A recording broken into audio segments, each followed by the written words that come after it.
கடகராசி. இந்த கடகராசிக்கு இந்த ஜூன் 2ஆம் தேதி வர குரு பயிற்சி எப்படி இருக்கு மேம்? கண்டிப்பாக கடகராசிக்கு தான் அதிகமாக சொல்லணும். ஏன்னா கடந்த கால கஷ்டங்கள்ங்கிறது கடகராசிக்கு அதிகம் அப்படின்னு சொல்லலாம். இப்போ அந்த குரு மாறிட்டாரு. முதலமைச்சர் ஆயிட்டாரு விஜய் அவர்கள். அவரும் கடகராசி தான் இல்ல? கண்டிப்பா கண்டிப்பா. பாருங்க, அப்ப கடகம் சூப்பரா தான் இருக்கு. இந்த கடகம் நிறைய பேர் நினைப்பாங்க, பிரச்சனைகளுக்கு அஞ்சுறவன் ஜெயிக்க முடியாது. இப்ப இத நம்ம உதாரணமாக கூட விஜய் அவர்களை கண்ணு முன்னாடி நம்ம பார்த்துட்டு இருக்கோம். சுத்தி பிரச்சனைகள் நடந்தாலும் பொதுவா சொல்லுவாங்க, ஜென்மத்தில் குருவிருக்க சீதையை பிரிந்தெழுது ஸ்ரீராமரும் காட்டில் அலைந்தார். அந்த விஷயம் கண்டிப்பா நடக்குங்க. கணவன் மனைவிக்குள்ள பிரச்சனைகள் வருமா, பிரிவினைகள் வருமா, வழக்கு. ராஜகுரு அப்படின்னு சொல்றது பிரகஸ்பதி. ஒரு அரசனிட்ட குரு இருக்கும்போது இந்த குருவுக்கு ஒரு கர்வம் இருக்கும். அரசனே நம்ம பேச்சதான் கேட்டாகணும் அப்படிங்கிற மாதிரி. ஆனா அரசன் என்ன பண்ணுவாரு, அவர் ராஜகுரு, அவருக்கான மரியாதை நம்ம கொடுத்துதான் ஆகணும் அப்படின்னு நினைப்பாரு. ஆனா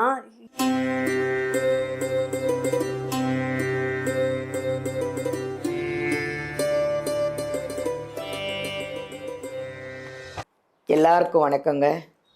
எங்கள் ஜோதிடர் யுகம் சேனல் அனைவருமே, அதாவது உலகத்தில் பார்த்துட்டு இருக்கிற அத்தனை பேருக்குமே முதல்ல ஒரு நன்றி அண்ட் வணக்கம். ஏன்னா இந்த ஜோதிடர் யுகம் சேனல் இந்த அளவுக்கு பிரபலமாகிறதுக்கு நீங்கள் வியூவர்ஸ் தாங்க முதல் காரணம். ஏன்னா நாங்கள் ஃபுல்லாக இந்த அஸ்ட்ராலஜர் ஃபுல்லாக ஆக்சுவலாக ஆன்மீகம் இது எல்லாத்தையும் நாங்கள் உங்களுக்கு நிறைய பகிர்ந்துக்கிட்டு இருக்கிறோம். இன்றைக்கி ஒரு அருமையான ஒரு ஜோதிடரை பார்க்க போகிறோங்க. அவங்க யார் தெரியுமா? ஏஎல்பி ஜோதிடர், ஜோதிட ஆசிரியர் ஸ்ரீகுரு டாக்டர் சாந்தி தேவி ராஜேஷ்குமார் அவர்களுங்க. ரொம்ப அருமையாக அவ்வளோ அழகாக உட்காந்துட்ருக்காங்க, பிரகாசமாக. அவங்கக்கிட்ட இப்போ நம்ம இந்த ஜூன் 2ஆம் தேதி குரு பயிற்சிக்கு உங்கள் 12 ராசிக்கும் எப்படி தான் இருக்குது எல்லாத்தையும் அவங்கக்கிட்ட நல்லா பாசிட்டிவாக நிறைய விஷயங்களை நம்ம கேட்டு தெரிஞ்சுக்க போகிறோம். வாங்க அவங்கள சந்திப்போமா? வணக்கம் மேம். வணக்கம் மேம். ஜோதிடர் யுகம் நேயர்கள் அனைவருக்கும் வணக்கம். இந்த நாள் இனிய நாளாக அமைய வாழ்த்துக்கள். இந்த குரு பயிற்சிக்கு எப்படி இருக்குன்னு ஒரு 12 ராசியும் ஆசைப்படுவாங்க. இவ்வளோ நாள் நான் பட்டுட்டேன், இவ்வளோ நாள் எல்லாத்தையும் தாண்டி கஷ்டத்தெல்லாம் தாண்டி வந்துட்டேன், இனிமே தான் எப்படி இருக்க போகுது, எனக்கு ஏதாவது பரிகாரம் சொல்லுங்களேன், நான் எப்படி இருக்க போகிறேன்னு 12 ராசி அது பாருங்க ரெடியாக காத்துட்ருக்காங்க. ஸோ நம்ம 12 ராசியும் இந்த குரு பயிற்சி எப்படி இருக்குன்னு பார்க்க போகிறோம். கரெக்டாக மேம்? கண்டிப்பாக மேம். நிச்சயமாக எல்லாருக்கும் அவங்களுக்கான பலன்களை கண்டிப்பாக சொல்லுவோம். அதுக்கு முன்னாடி இந்த குரு பகவான் எங்கெங்கே இருந்தால் நல்ல பலன்களை தருவார் அப்படிங்கிறத பார்த்துடலாம். அவருக்கு ஒரு இன்ட்ரோடக்ஷன் கொடுக்குறாங்க. அரசருக்கு அரசரையும், அவதார புருஷரையும், அயோத்தி மன்னரையும் அடிமை தொழில் செய்ய வைத்த அமரகுரு பகவானின் அதிசயங்கள் உரைக்க கேளு.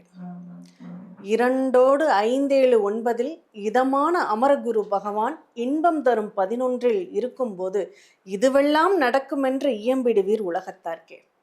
பஞ்சமெல்லாம் நீங்கிவிடும், பல கஷ்டம் மாறிவிடும், கவலையெல்லாம் தீர்ந்துவிடும், கடன் தொல்லையும் தீர்ந்துவிடும், மாறாத நோயும் மறைந்துவிடும், தீராத பகையும் தீர்ந்துவிடும், வாழ்க்கையில் வசந்தம் சேர்ந்துவிடும், பாக்கியங்கள் மெத்த உண்டு, பஞ்சனையும் மெத்த உண்டு, மாடுகன்று சேர்க்கை உண்டு, மாடி வீட்டு யோகம் உண்டு, கேட்டதெல்லாம் கிடைத்துவிடும், கெட்டதெல்லாம் நல்லதாகும், தொலைந்த பொருளும் வந்துவிடும், தொட்டதெல்லாம் பொன்னாகும் காலமப்பா. இதுதான் குரு பகவான் நல்ல இடத்துல இருந்தால், அதுவும் ஜாதகத்தில் 2 5 7 9 11 இந்த இடங்களில் இருந்தால் நமக்கு நல்ல பலன்களை நிறைய தருவார். இதுதான் வியாழ நோக்கம். குரு பகவான், குரு பயிற்சி, குரு பார்வை இது எல்லாமே இந்த இடத்துல இருந்தால் அவங்க நல்ல பாசிட்டிவான பலன்களை கொடுக்க கடமைப்பட்டவர் அப்படின்னு சொல்லியிருக்காங்க. அதனால் அவங்கவுங்க ராசிக்கு எந்த இடத்துல குரு பகவான் இருக்குன்னு அவங்களே தெரிஞ்சுக்க முடியும். மேம், குரு பெயர்ச்சி 12 ராசிக்கு முன்னாடி இவ்வளோ அழகாக சொன்னீங்க பாருங்க. நான் அப்படியே மெய் மறந்து பார்த்துட்டு இருக்கேன். இவ்வளவும் போய் இந்த குரு பயிற்சி அவ்வளோ நல்லா இருக்கு இல்லை மேம்? பாசிட்டிவா? கண்டிப்பாக. தேங்க்யூ. ரொம்ப சந்தோஷமா இருக்கு மேம் கேட்கறதுக்கு. எல்லாம் பாருங்களேன் வெயிட்டிங்ல இருக்காங்க. இந்த குரு பயிற்சியில் ஒரு ரொம்ப விசேஷம் ஒன்று இருக்கு. என்ன அப்படின்னா, அதி வல்லமையோட உச்சம் பெற்ற குருவாக செயல்பட போறாரு அப்படின்னு தான் சொல்லணும். ஏன்னா கடகராசி குருவுக்கு உச்ச வீடு அப்படின்னு சொல்லலாம். ஒரு குழந்தை அம்மா கிட்ட இருக்கும்போது ரொம்ப பாதுகாப்பாக உணரும், ஒரு தைரியத்தோடு தன்னம்பிக்கையோடு இருக்கும் அப்படிங்கிறத இந்த கடகங்கிறது சந்திரனுடைய வீடு, அது தாயின்னு நம்ம எடுத்துக்கிறோம். அங்க குருனா குழந்தைன்னு எடுத்துக்கிறோம். அந்த குழந்தை அங்க வந்து தாய் மடியில உச்சமாக இருக்கக்கூடிய ஒரு நேரம் இது. அப்போ அது சந்தோஷமா இருக்கும். அதுக்கு அம்மா கிட்ட இருந்தாலே எனக்கு எல்லாமே கிடைச்சிருச்சு, உங்களுக்கும் நான் தர்றேங்கிற மாதிரி இருக்கும்.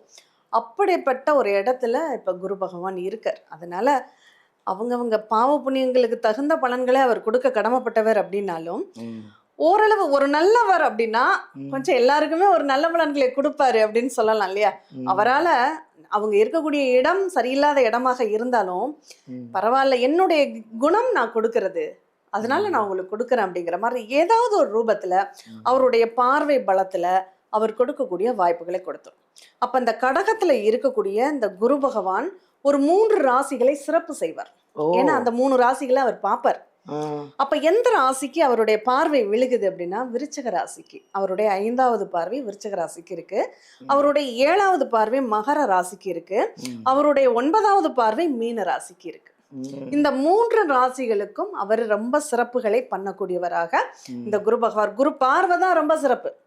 அப்ப அந்த குரு பார்வை இருக்கிறதுனால அவங்களுக்கு ஒரு நல்ல வழிகாட்டுதல், ஒரு நல்ல கைடன்ஸ் வந்து கிடைக்கும். இந்த நேரத்துல ஒரு குருன்னா தெய்வ பலம் அப்படின்னு சொல்லலாம். அந்த தெய்வ பலம்ங்கிறது அவங்களுக்கு ஆட்டோமேட்டிக்கா ஒரு ஏதாவது ஒரு கோவிலுக்கு போவாங்க, அங்க ஒரு பாசிட்டிவான ஒரு வைப் இருக்கும், அதுக்கப்புறம் அவங்களுக்கு எல்லாமே பாசிட்டிவாக நடக்கும். அந்த மாதிரியான ஒரு சூழ்நிலைகளை இந்த குரு பார்வையும் கொடுக்கும் அப்படிங்கிறத நம்ம புரிஞ்சுக்கலாம். கடகராசி, இந்த கடகராசிக்கு இந்த ஜூன் 2ஆம் தேதி வர குரு பயிற்சி எப்படி இருக்கு மேம்?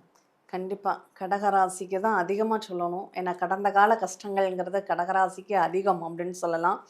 இப்போ அந்த குரு மாறிட்டாரு, முதலமைச்சர் ஆயிட்டாரு விஜய் அவர்கள், அவரும் கடகராசி தான். கண்டிப்பா கண்டிப்பா பாருங்க, அப்ப கடகம் சூப்பரா தான் இருக்கு. இந்த கடகம் நிறைய பேர் நினைப்பாங்க ஜென்ம குரு அவ்வளவு சிறப்புகளை தராது அப்படின்னு நினைப்பாங்க. ஆனா இந்த கடகத்திற்கு குருவுடைய கேரக்டர் என்னன்னு பார்க்கணும். இந்த கடகத்திற்கு குருவுடைய பொறுப்புகள் என்னவா இருக்கு அப்படின்னா, அவங்களுடைய பிரச்சனைகளுக்கும் அவர் தான் காரணம். 6ஆம் இடத்திற்கு அவர் தான் அதிபதி. அதனால 6ஆம் இடம்ங்கிறது கடன், 6ஆம் இடம்ங்கிறது வழக்கு, 6ஆம் இடம்ங்கிறது நோய், அதுக்கு குரு தான் அதிபதி. பாக்கியம் 9ஆம் இடத்திற்கும் அவர் தான் அதிபதி. அப்ப 6 வருதேங்கிறத நம்ம கவலைப்படக்கூடாது. நிறைய நிகழ்வுகள் நீங்களே பாருங்க, ஒரு இஎம்ஐ போடாம பொருள் வீட்டுக்கு சேருதா? இஎம்ஐ போகுது. அப்போ இந்த கடன்கிறதுக்கு பயப்படக்கூடாது. இந்த கடனால நமக்கு பாக்கியம் கிடைக்குது. அப்போ அதை வச்சு நல்லது பண்ண. பிரச்சனைகளுக்கு அஞ்சுறவன் ஜெயிக்க முடியாது. இப்ப இத வந்து நம்ம உதாரணமாக கூட எடுத்து கண்ணு முன்னாடி நம்ம பார்த்துட்டு இருக்கோம். சுத்தி பிரச்சனைகள் நடந்தாலும் வெற்றி அப்படிங்கறது அங்க கிடைச்சது அப்படிங்கறத நம்ம எடுத்துக்கலாம். தைரியமா இறங்கிட்டார்ல. கண்டிப்பா நான் தான் வருவேன் அப்படின்னு. குரு பலம் அப்படிங்கறது அங்க வேலை செய்யுது. ஏன்னா குரு பாக்கியமா இருக்கிறதுனால, அதுவும் கடகத்துக்குள்ளேயே குரு வர்றதுனால இன்னுமே நிறைய விஷயங்கள் நம்மள ரொம்ப ப்ரெஷர் கொடுக்க தான் ஜெயிக்கணுங்கிற வெறி. அந்த மாதிரியான ஒரு சூழ்நிலைகள், அதுவும் கம்ஃபர்ட் ஜோனாக இருக்கக்கூடிய வாய்ப்புகள். எவ்வளவு பிரச்சனை வந்தாலும் என்ன லெவல்ல நான் ரொம்ப சேஃபா இருக்கேன் அப்படிங்கிற மாதிரியான ஒரு அமைப்பு அப்படிங்கிறது இந்த கடகத்துக்கு வருது. பொதுவா சொல்லுவாங்க, ஜென்மத்தில் குருவிருக்க சீதையை பிரிந்தெழுது ஸ்ரீராமரும் காட்டில் அலைந்தார். அந்த விஷயம் கண்டிப்பா நடக்குங்க. கணவன் மனைவிக்குள்ள பிரச்சனைகள் வருமா, பிரிவினைகள் வருமா, வழக்குகள் வருமா? கண்டிப்பா வரும். ஆனா அதை தாண்டி பொது வாழ்க்கையில அப்படிங்கிறப்போ கண்டிப்பா பேர் சொல்ற மாதிரி ஒரு புகழ், தலைக்கு கிரீடம். ஏன்னா குருங்கிறது அவ்வளோ ஒரு மரியாதை, அந்தஸ்து அப்படிங்கிறது கட்டாயம் உண்டு. ஆனா நீங்க வந்து ஜெயிக்க வேண்டியது எங்கன்னா இல்லற வாழ்க்கையிலையும் ஜெயிக்கணும். அதனால கணவன் மனைவிக்குள்ள ஒரு புரிதல் இருக்கு அப்படின்னா தான் உங்களால இல்லற வாழ்க்கையிலையும் ஜெயிக்க முடியும். நீங்க ஊருக்கே ராஜாவா இருந்தாலும் கணவன் மனைவிக்குள்ளன்னு வரும்போது அதெல்லாம் எதிர்பார்க்க கூடாது. அப்போ அங்க வந்து நீங்க கொஞ்சம் குடும்பம்ங்கிறது தான் நமக்கு முதல்ல ஒரு விஷயம். அந்த குடும்ப கட்டமைப்பை நம்ம உடைய விடக்கூடாது அப்படிங்கிறதுல கொஞ்சம் தெளிவாக இருக்கணும். அதுதான் நல்லதும் கூட. இந்த காலகட்டங்களில் குரு பூர்வ புண்ணிய ஸ்தானத்தை பார்க்குறார். தன்னுடைய 5வது பார்வையாக பூர்வ புண்ணிய ஸ்தானத்தை பார்க்கும்போது குழந்தைகளால் பெருமைகள் கிடைக்கும் அப்படிங்கிற ஒரு அமைப்பு உண்டு. குழந்தைகள் ரொம்ப நல்லா அவங்களோட ஆக்டிவிட்டீஸ் வந்து ரொம்ப நல்லா இருக்கும். அதுவும் முதல் குழந்தை அப்படிங்கிறது 5ஆம் இடம். அந்த முதல் குழந்தை ஒரு கிட்டத்தட்ட 60% நற்பலன்களை அடையக்கூடிய வாய்ப்புகள் உண்டு. 2வது குழந்தைங்கிறது 7ஆம் பாவகம். 2வது குழந்தை 100% நல்ல பலன்களை அடையக்கூடிய ஒரு வாய்ப்பு உண்டு. 3வது குழந்தைங்கிறது 9வது பாவகம். 3வது குழந்தை 70% நற்பலன்களை அடையக்கூடிய வாய்ப்புகளை கொடுக்கும். அப்போ அந்த குழந்தைகளால நன்மைகள் பெறக்கூடிய அமைப்பு அப்படிங்கிறது உங்களுக்கு ரொம்ப நல்லா இருக்கு. தாத்தா பாட்டி கிட்ட இருந்து உங்களுக்கு ஏதாவது ஒரு விஷயம் தேவைப்படுதுன்னா இந்த நேரம் அதை வந்து நீங்க பெற முடியும். முன்னோர்களுடைய அனுகிரகத்தையும் ஆசீர்வாதத்தையும் பெறக்கூடிய ஒரு அற்புதமான ஒரு காலம் அப்படிங்கிறது இந்த நேரத்துல போய்கிட்டு இருக்கு. தயவு செஞ்சு உங்க வீட்டுல தாத்தா பாட்டி இருக்காங்கன்னா எந்த ஊர்ல இருந்தாலும் சரி அவங்க போய் காலை தொட்டு கும்பிடுங்க. அதுதான் உங்களுக்கு ரொம்ப பாக்கியமான செயல். இந்த காலகட்டங்கள் குருவுடைய அனுகிரகம் உங்களுக்கு கிடைக்கணும்னா அப்பா கிட்ட ஆசீர்வாதம் வாங்கணும், தாத்தா பாட்டி கிட்ட ஆசீர்வாதம் வாங்கணும், தாய் மாமனுக்கிட்ட ஆசீர்வாதம் வாங்கணும். அவங்களுக்குள்ள ஏதாவது கோபங்கள் இருந்தாலும் மன்னிச்சுக்கோன்னு போய் சரண்டர் ஆயிடுங்க. அவங்க சந்தோஷப்பட்டா நீங்க சந்தோஷப்படுவீங்க. அந்த அளவுக்கு உங்களுக்கு நல்ல செயல்கள் அப்படிங்கிறது நிறையவே கிடைக்கும் அப்படின்னு சொல்லலாம். அதனால இந்த நேரம் உங்களுக்கு பதவிகள் பட்டங்கள், ஒரு கோயிலுக்கு போனா கூட மரியாதை கூப்பிட்டு கொடுப்பாங்க. அந்த அளவுக்கு ஒரு செல்வாக்காக இருக்கக்கூடிய வாய்ப்புகள் இருக்கு. ஆனா அதே நேரத்துல நமக்கு மரியாதை கிடைக்குதுங்கிற ஒரு கர்வப்பட்டீங்கன்னா அங்க குரு தான் அடக்கிறவராகவும் இருப்பாரு. அதனால அதையும் கொஞ்சம் பார்த்துக்கோங்க. நீங்க பாட்டுக்கு உங்க இயல்பை விட்டு மாறாமல் இருக்கீங்கன்னாவே புதுசா ஒரு விஷயம் கிடைச்சிடுது அப்படிங்கிறதுக்காக நம்ம ஆணவமோ அதிகாரமோ பண்ணினோம்னா அங்க தோக்க ஆரம்பிச்சிடுவோம் அப்படிங்கிறத நம்ம புரிஞ்சுக்கணும். ஏன்னா அந்த குரு பகவான் அதை தான் பண்ணுவார். என்ன பண்ணும், குரு அமர்ந்த இடத்தை கெடுக்கும் அப்படின்னு சொல்லுவாங்க. அப்ப அவர் கொடுப்பாரு. கொடுத்தாலும் ஒரு சில விஷயங்களையும் அங்க இவர் வந்து அரசவை குரு அப்படின்னு சொல்லலாம், ராஜகுரு அப்படின்னு சொல்றது பிரகஸ்பதி. ஒரு அரசனிட்ட குரு இருக்கும்போது இந்த குருவுக்கு வந்து ஒரு கர்வம் இருக்கும். அரசனே நம்ம பேச்சதான் கேட்டாகணும் அப்படிங்கிற மாதிரி. ஆனா அரசன் என்ன பண்ணுவாரு, அவர் ராஜகுரு, அவருக்கான மரியாதை நம்ம கொடுத்துதான் ஆகணும் அப்படின்னு நினைப்பாரு. ஆனா இவர் பாரு, இவரே நம்மள ஒரு ராஜா நம்மளை அடக்குறானே அப்படிங்கிற ஒரு எண்ணம் அவருக்கு இருக்கும். அப்ப தெரிஞ்சோ தெரியாமலோ 2 பேருக்குள்ளும் ஒரு பூசல் அப்படிங்கிறதும் இருந்துகிட்டு தான் இருக்கும். அந்த மாதிரி இந்த நேரம் அப்படிங்கிறது இருக்கும். உங்க கூட இருக்கிறவங்களே உங்களுக்கு சில பிரச்சனைகளை உருவாக்கக்கூடிய ஒரு காரணமும் இருக்கும். அதனால ரொம்ப கவனமா இருக்கணும். இந்த நேரத்தில் வழிபடக்கூடிய ஒரு தெய்வம் யாரு அப்படின்னா, மலை மேல உள்ள நீர்நிலைகளுக்கு அருகாமையில் உள்ள தெய்வங்களை நீங்க போய் வழிபாடு பண்றீங்க அப்படின்னா ரொம்ப ரொம்ப சிறப்பாக இருக்கும் அப்படின்னு சொல்லியிருக்கேன். Thank you ma'am, thank you. சூப்பராக சொன்னீங்க. கடகராசி ரொம்ப நல்லா இருக்குங்க. பூச நட்சத்திரம் கடகராசியில் நம்ம முதல்வர் விஜய் அவர்களே ஆட்சி பண்ணுறாங்க. அப்போ கடகம் எப்படி இருக்கு பாருங்க.